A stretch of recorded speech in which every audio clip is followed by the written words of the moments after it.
People forexing their button tends to scare me. I mean, some people just do that with like stronger hands. But some people are just like not very good and I don't understand that you want to give yourself odds to steal blinds with. They just spot because they think like, oh, it's Omaha, like you have to bet big or something. I don't try to understand fishy player logic sometimes, just kind of shoot logic out. I think with my whole range there, what time was it?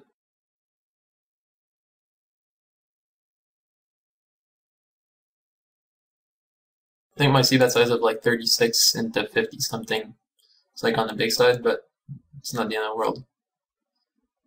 Like you can see from the HUD, Zagback has an AFQ of 39. Like if we went into the extended HUD, which I can't because this is a recorded video, you would see he's probably like just passive post flop. Here on table 1, I make a loose button open. Same reasons I explained in the first video. I mean, they both fold a decent amount of their blinds, and like I'm min opening, so it needs to work half the time pre-flop, and then we play post flop in position, which is always nice regardless of what you hold. Here, I'd rather c-bet, but Hobo Lion, just from what we saw, we don't expect them to lead into us on turns if we check back. So in game I opted for a check back, which like for like this hand itself is maybe a bit suboptimal because I bet turn with less equity in general most of the time, except when we turn the nuts like here. But as like a part of an overall game plan, you're supposed to check this back from time to time as much as like checking back really strong hands or like stronger made hands. Did I miss a hand on table 2? Yeah, well I got led into. This guy was passive post flop if you watched the first video, so just fold my hand. There's not much to discuss there.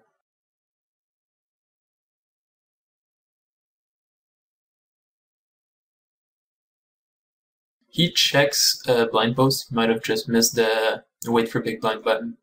Either way, we're raising like awesome hands.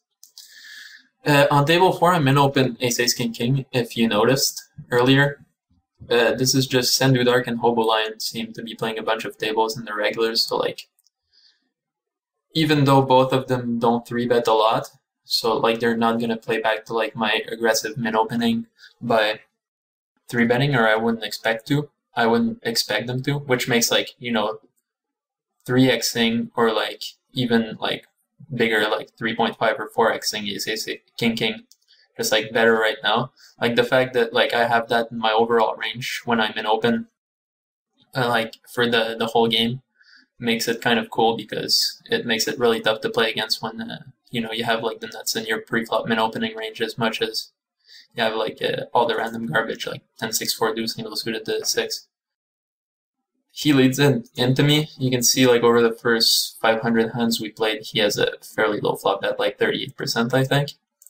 And he bets pretty big, but like people who are like, I wouldn't say nitty, but like, are very like tight, don't tend to like mess around too much. So when they lead on like dry flops, it's because they just expect like lags or like really aggressive players to like tilt raise or like play back. And then they're all happy that like they quote unquote trapped you. I'm just still raising pretty small with my ace king king. Anywhere between 20 and like 27 there's pretty good. 27 is pretty big. Like 25 would be alright. That's a good sizing to raise with like, you know, 4 or 5 with like backdoor blue cards.